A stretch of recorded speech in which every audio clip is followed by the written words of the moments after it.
کتاب ہے کلام الہی جس کو کہا جاتا ہے، یہ کتاب بہت عظمت اور شان والی ہے۔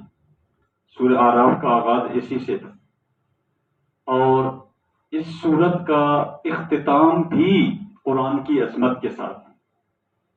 آج ہم نے چونکہ چند آیات سورہ اعراف کی پڑھنی ہے، اور انشاءاللہ پہلی رکعت میں سجدہ تلاوت بھی ہوگا، تو وَإِذَا قُرِئَ الْقُرْآنُ فَاسْتَمِعُوا لَهُ، لوگو جب قرآن پڑھا جائے تو خوب غور سے سنو، وَأَنصِتُوا، خاموش رہو، لَعَلَّكُمْ تُرْحَمُونَ، اللہ کی رحمت سے مستفید ہونا ہے تو قرآن کو خاموشی، ادب اور احترام کے ساتھ سنو۔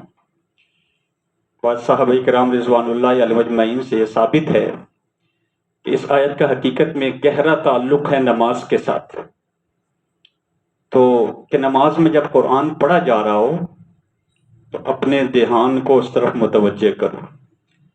جہری نمازیں ہیں تو استمعوا لہ، توجہ کے ساتھ سنو۔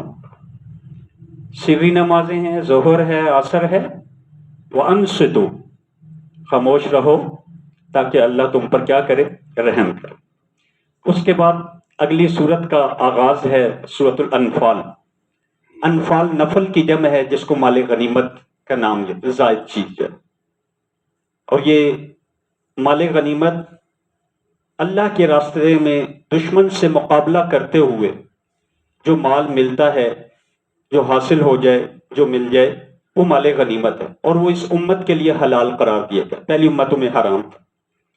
اس صورت میں سورہ انفال میں جو 10 رکوع اور تقریباً 75 آیات ہیں، 75 آیات، اس میں کفر و اسلام کا سب سے پہلا باقاعدہ مارکہ، یوں سمجھیے کہ قیامت تک آنے والی تمام کی تمام جنگوں اور جہاد کے لیے بنیاد کا کردار ہے غزوہ بدر، سن 2 ہجری 17 رمضان المبارک۔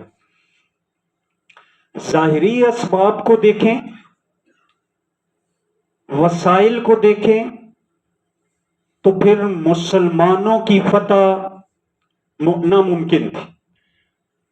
ظاہری اسباب کو دیکھیں، وسائل کو دیکھیں تو پھر مسلمانوں کی فتح ناممکن تھی، اور ظاہری اسباب ہی کو دیکھیں تو پھر کافروں کی شکست بھی عجیب لگتی، بڑی مشکل نظر آتی ہے۔ لیکن یہ پہلی باقاعدہ جنگ ہے جس میں اللہ جل شانہ نے اپنے قدرت کے نظام کو دکھایا ہے کہ میری قدرت کا نظام چلتا کیسے۔ اذ انتم بالعدوۃ الدنیا وهم بالعدوۃ القصوى والركب اسفل منکم، کہ یہ جو جنگ ہوئی ہے مشرکین مکہ اور مسلمانوں کے درمیان، اگر پہلے سے کوئی تاریخیں طے کی جاتی تو کبھی ممکن نہ ہو پاتی۔ رب کا وہ قدرت کا نظام ہے جو دونوں فریقوں کو اکٹھا کر رہا ہے میدان بدر میں، تاکہ اللہ اپنے قدرت کے نمونے دکھائے کہ مسلمان کا جہاد وہ حقیقت میں کیا ہے جی؟ اللہ کی طاقت اور اللہ کی مدد کے ساتھ، وہ ایمان کی طاقت کے ساتھ چلتا ہے۔ مسلمان کبھی بھی اس کا بھروسہ اسباب و وسائل پہ نہیں ہے، اسباب و وسائل کو اختیار کرنے کا حکم ہے، لیکن بھروسہ جو ہے ہاں اللہ کی ذات پہ ہے جی۔ اس صورت کے آغاز میں ایمان والوں کی کچھ صفات کا تذکرہ کیا گیا ہے کہ وہ مومن ہوتے کون ہیں۔ اللہ کا ذکر ہوتا ہے، اللہ کی یاد، اللہ کے احکام آتے ہیں تو ان کے دل عظمت کی بنیاد پر لرز جاتے ہیں اللہ، اور وہ اپنے ایمان میں ترقی قرآن کی آیات کی تلاوت کے ذریعے کرتے ہیں۔ جتنی قرآن کی تلاوت بڑھتی رہتی ہے، ایمان میں قوت اور کیفیات بھی کیا ہوتی ہے؟ ترقی ہوتی رہتی ہے۔ یہ لوگ ہر حال میں اپنے رب پہ بھروسہ کرتے ہیں۔ بھروسہ کیا ہے؟ اسباب اختیار کرو، نتیجہ اللہ کی ذات پہ چھوڑو۔ اسباب اختیار کیے بغیر نتیجہ اللہ پر چھوڑنا یہ توکل نہیں، یہ تعطل ہے۔ اس کو شریعت کی نظر میں توکل نہیں کہا گیا۔ اور کچھ ہاتھ پاؤں تو مارو، ہمت تو کرو، اللہ کو کچھ دکھاؤ تو صحیح، پھر اللہ کی ذات پہ بھروسہ کرو۔ اور اس کے بعد پھر یہ بتا دیا کہ میدان جنگ جو ہے اس میدان جنگ کے اندر جو ہے وہ کامیابی کن اسباب کی بنیاد پر ملتی ہے؟ تو قرآن مجید نے آگے 2-3 رکوع میں یا ایھا الذین آمنوا یا ایھا الذین آمنوا کا خطاب کیا ہے جی۔ اچھا، پہلی چیز کیا ہے کسی مومن کے لیے، کسی مرد مجاہد کے لیے؟ جب اللہ کے راستے میں آئے ہو تو اب پیٹھ نہیں دکھانی، فلا تولوہم الادبار، پیٹھ نہیں دکھاؤ، بزدلی مت دکھاؤ، تمہارے دونوں حال فائدے سے خالی نہیں ہے۔ اور اس کے بعد فرمایا گیا کہ کامیابی کے لیے ضروری ہے کہ اللہ اس کی اطاعت کا جذبہ ہو، اور نافرمانی والے جذبات کے ساتھ کامیابی نہیں ملا کرتی۔ وَلَا تَوَلَّوْا عَنْهُ وَأَنْتُمْ تَسْمَعُونَ۔ اور پھر فرمایا گیا دیکھو تم لوگ جو ہے اللہ اس کے رسول کی دعوت کو، حکم کو قبول کرو۔ آمنوا اسْتَجِیبُوا لِلَّهِ وَلِلرَّسُولِ اِذَا دَعَاكُمْ۔ اور پھر فرمایا کہ کامیابی کے لیے بڑی بنیاد اور ریڑھ کی ہڈی کا کردار ادا کرتا ہے تقوی۔ آمنوا اتقوا اللہ یا ایھا الذین آمنوا ان تتقوا اللہ یجعل لکم فرقانا۔ اور پھر قرآن مجید نے آگے جو ہے وہ 9ویں پارے کے آخر میں بڑی عجیب انداز میں ایک ہی چھوٹی سی آیت کے اندر اس وقت کے کافروں کو، جو ان کو واضح کھلی شکست ہوئی، ان کو ایک طرف ڈرایا گیا ہے، دوسری طرف ان کو کچھ تھوڑا سا لالچ بھی دیا گیا۔ کیا؟ قل للذین کفروا ان ینتہوا یغفر لہم ما قد سلف۔ آپ ان سے کہہ دیں باز آ جاؤ، جو کچھ اب تک کیا ہے مکی زندگی میں اور اب پھر میدان بدر میں بھی آئے اور تم نے اس کا نتیجہ دیکھ لیا، باز آ جاؤ۔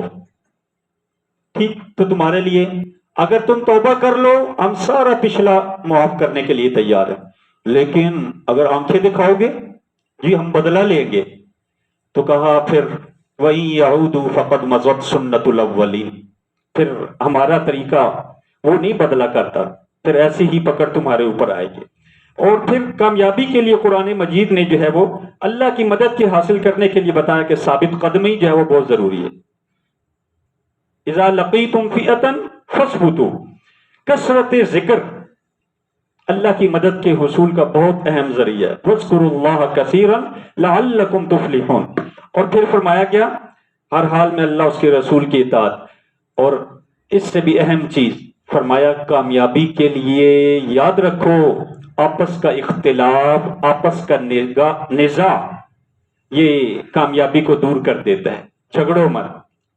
اور پھر آخر میں فرمایا گیا کہ دیکھو تکبر ہر حال میں اللہ کو کسی صورت میں پسند نہیں، کسی صورت میں اللہ کو، ایون کہ غیر شعوری طور پر بھی تکبر جو ہے نا وہ بھی اللہ کو پسند نہیں ہے، یعنی آپ کا ارادہ نہیں لیکن اللہ کو یہ بات کبھی پسند۔ اس کی انشاءاللہ تفصیل ہم آگے تھوڑا سا نا 12 رکعات کے بعد جب پڑھیں گے تو اس وقت میں۔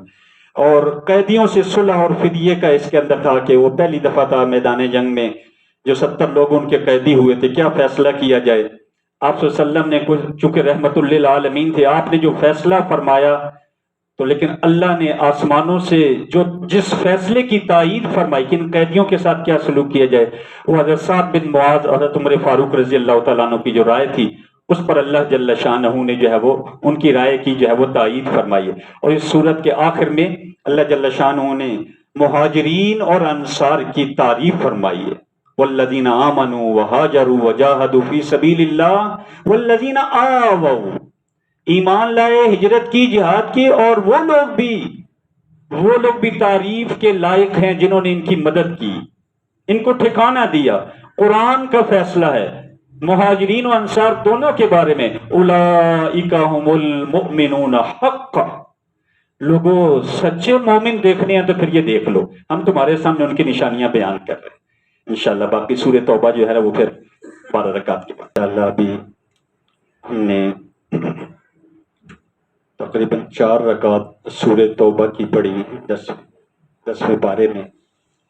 سورہ توبہ جو ہے اس سورت کا یہ جو نام ہے، 11ویں پارے میں جہاں جا کر یہ سورت مکمل ہو رہی ہے، 11ویں پارے میں غزوہ تبوک میں بعض مخلصین کسی وجہ سے شرکت نہ کر سکے تھے، تو ان کی توبہ کے قبول ہونے کا ذکر ہے۔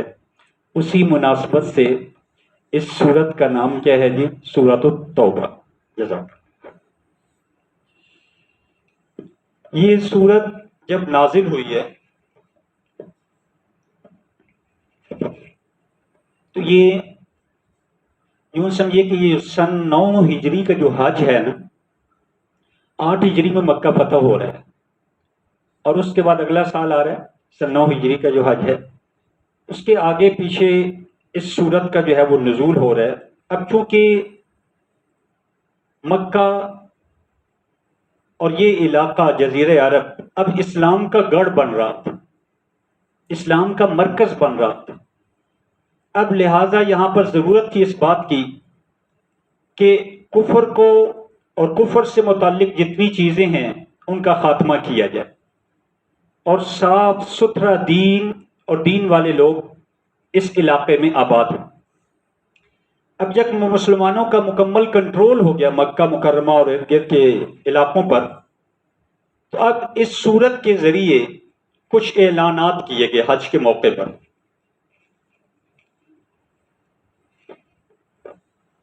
اعلانات یہ تھے کہ بھئی اب وہ لوگ جن سے مسلمانوں کا کوئی امن کا معاہدہ نہیں ہے، یا معاہدہ ہے تو غیر معینہ مدت کا ہے، اب ہم ان سب حضرات کو 4 مہینے کی مہلت دے رہے ہیں۔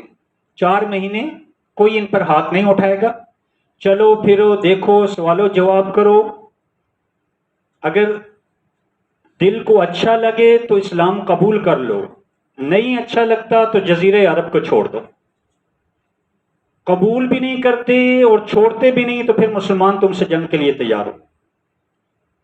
ایک وہ فریق تھا جن سے متعین مدت کے لیے معاہدے تھے کہ اتنے عرصے کے لیے ہمارے اور آپ کے درمیان جو ہے وہ جنگ بندی ہے، معاہدہ امن ہے۔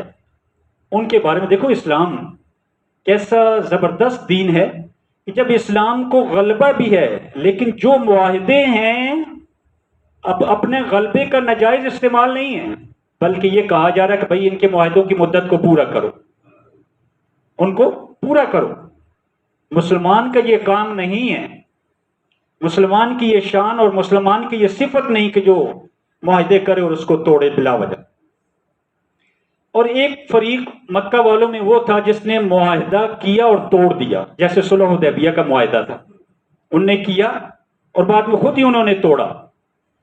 اب چونکہ یہ حج کا موقع تھا اور حج ذی الحج کے مہینے میں ادا کیا جاتا ہے، تو چونکہ یہ اشہر حرم چل رہے تھے، اشہر حرم ان مہینوں کو کہا جاتا ہے کہ جن میں زمانے جاہلیت کے اندر بھی آپس کی لڑائیاں، جنگ و جدال، ہر چیز یہ مہینے شروع ہوتے تو روک دیے جاتے۔ تو ذی الحج کا مہینہ بھی اشہر حرم میں تھا، آگے محرم کا مہینہ بھی، انہیں یہ کہا گیا بھی تمہارے لیے مہلت تو نہیں ہے لیکن اب محرم کے اینڈ تک تمہیں بھی ہم اجازت دیتے ہیں، اور اس کے بعد اگر یہاں رہنا ہے تو اسلام کے ساتھ، ورنہ باہر کہاں جہاں مرضی چلے جائے۔ تو یہ 5 قسم کے گروہوں کے بارے میں اعلان ہوا حج کے موقع پر کہ آئندہ یہ اپنے بارے میں جو فیصلہ کرنا چاہیں کر لے۔ پھر آگے قرآن مجید نے ہماری یہ رہنمائی کی ہے کہ دیکھو کوئی بھی نیکی، کوئی بھی اچھا عمل اللہ کے ہاں آخرت کے حوالے سے اس وقت تک قابل قبول نہیں جب تک کہ ایمان نہ ہو۔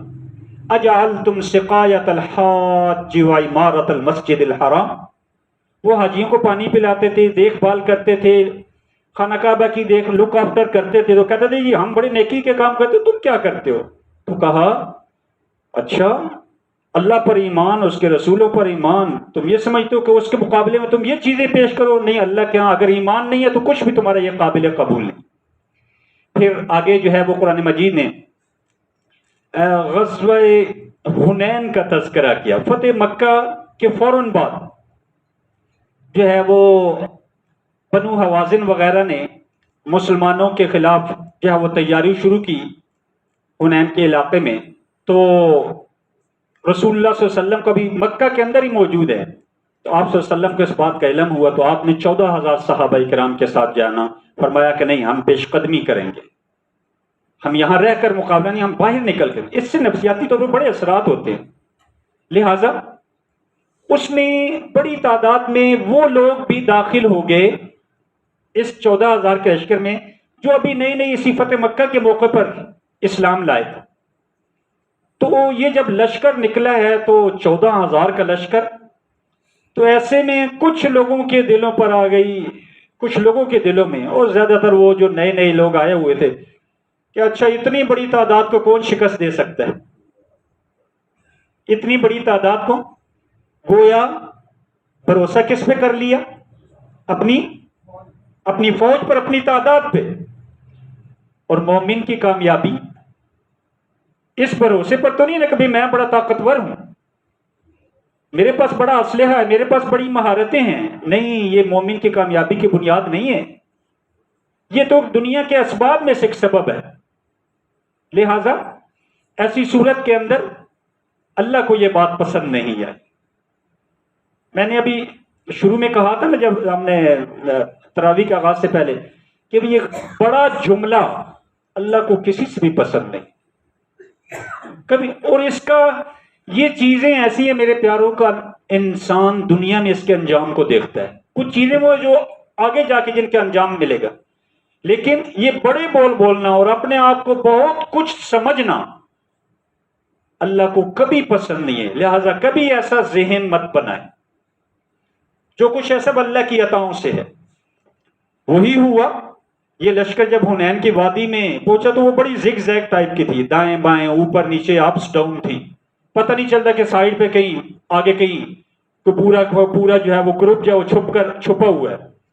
تو یہ لشکر میں آگے نئے لوگ تھے، تو وہ اچانک انہوں نے تیروں کی بارش کی، ایک وادی سے نکل کے ٹیلے کے پیچھے سے ہٹ کے سارا لشکر سوائے مخصوص حصے کے سارا تتر بتر ہو گیا۔ یہی تھا کہ بھئی کوئی اپنی جگہ بنائیں اور پھر ان کا دشمن کا مقابلہ کریں۔ پھر حضرت عباس رضی اللہ تعالیٰ عنہ کی آواز بہت اونچی تھی، ان کی آواز پر پھر سارا لشکر کیا ہوا جی، اکٹھا ہوا، اور پھر جگ بار کی پھر حملہ ہوا، اللہ جل شانہ کامیابی عطا فرمائے، وہ بہت بڑی کامیابی۔ اور اس کو قرآن مجید نے چند جملوں میں اس غزوے کو ذکر کیا، لقد نصرکم اللہ فی مواطن کثیرۃ ویوم حنین، حنین میں بھی ہم نے تمہاری مدد کی ہے، لیکن تمہیں کچھ اپنی کثرت پہ ناز ہونے لگا تھا، لیکن یہ تمہاری کثرت تمہارے کچھ کام نہ آ سکے، زمین اپنی فراخی کے باوجود تمہیں تنگ محسوس ہونے لگی۔ وضاقت علیکم الارض بما رحبت ثم ولیتم مدبرین، پھر اہل کتاب سے جہاد کا حکم دیا گیا۔ رسول اللہ صلی اللہ علیہ وسلم کے زمانے میں جو اہل کتاب تھے یہود و نصارہ، تو آخری دور کے اندر یہ جزیہ دے کر غیر مسلم شہری کی حیثیت سے رہنے لگے تھے مدینہ منورہ، جزیہ دے کر، یعنی یہ وہ خاص رقم ہوتی ہے جس سے کہ مسلمان حکومت ان کی حفاظت پر اور ان کے ضروریات پر لگاتی ہے، یہ جو ان سے رقم لی جاتی۔ لیکن آپ صلی اللہ علیہ وسلم نے وصیت فرمائی تھی، اخرج الیہود والنصارى من جزیرۃ العرب، کہ یہود و نصارہ کو جزیرہ عرب سے بھی کیا کر دو، نکال دو۔ چنانچہ یہی وجہ ہے کہ پھر حضرت عمر فاروق کے دور میں زمانے خلافت کے اندر ان سب کا یہاں سے صفایا کر دیا۔ آگے جو ہے وہ جہاں آدھا ہو رہا ہے وہاں غزوہ تبوک کا ذکر ہو رہا ہے۔ جب آپ مکہ سے مدینہ چلے گئے، فتح مکہ سے فارغ ہو گئے اور غزوہ حنین سے فارغ ہو گئے، مدینہ پہنچے تو وہاں پتہ چلا کہ رومی لشکر جو بڑی بھرپور تیاریوں کے ساتھ، وہ تبوک کا علاقہ اس وقت سرحدی علاقے کے علاقے، تو وہاں پر جو ہے وہ بھرپور جنگی تیاریاں ہو رہی ہیں مسلمانوں کے خلاف۔ آپ نے فرمایا کہ چلو بھائی، اور 30,000 سب کے لیے نکلنے کا حکم تھا، انفروا خفافا وثقالا وجاہدوا باموالکم وانفسکم فی سبیل اللہ لو کنتم تعلمون۔ 30,000 کا لشکر، سخت گرمی، اور لگ بھگ 800 کلومیٹر، لگ بھگ آج کل کی موٹر وے نہیں تھی، گاڑیاں نہیں تھی، اسباب و وسائل نہیں تھے، دور دور تک پانی بھی نہیں تھا، فصلیں پک کر تیار، جس پر پورے سال کا دار و مدار۔ یہاں پتہ چلتا ہے نا قربانی کس چیز کا نام ہے، سب کچھ کو قربان کر دیا۔ جب اللہ کے نبی کی صدا لگی کہ سب نے نکلنا ہے، تو اپنے ساری چیزوں کو قربان کر دیا۔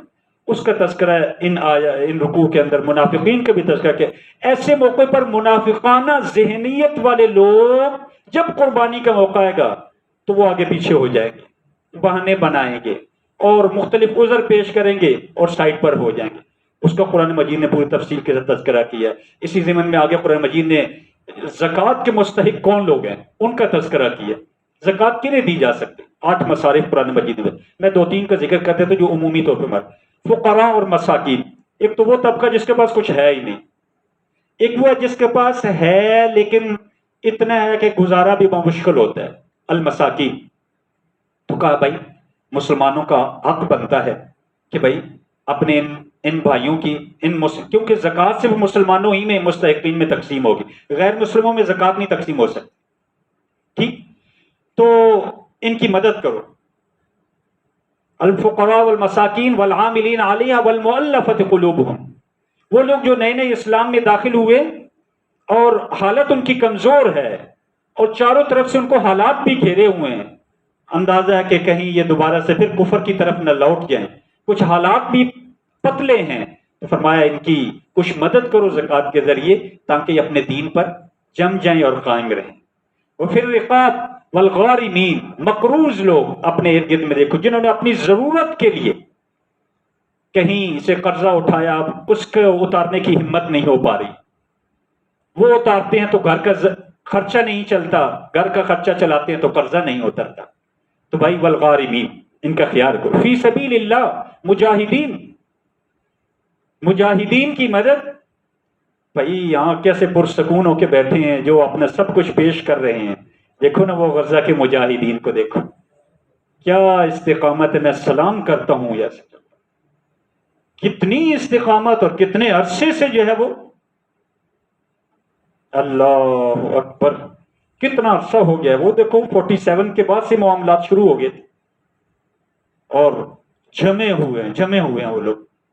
اور اسباب و وسائل کو دیکھ لو، دنیا کی نہایت طاقتور ترین قومیں ان کا ساتھ دے رہی ہیں اسرائیل کا، لیکن وہ نہتے لوگ جو ہے وہ پھر بھی جو ہے وہ اللہ کے اس پر توکل کرتے ہوئے جو ہے وہ جمے ہوئے ہیں.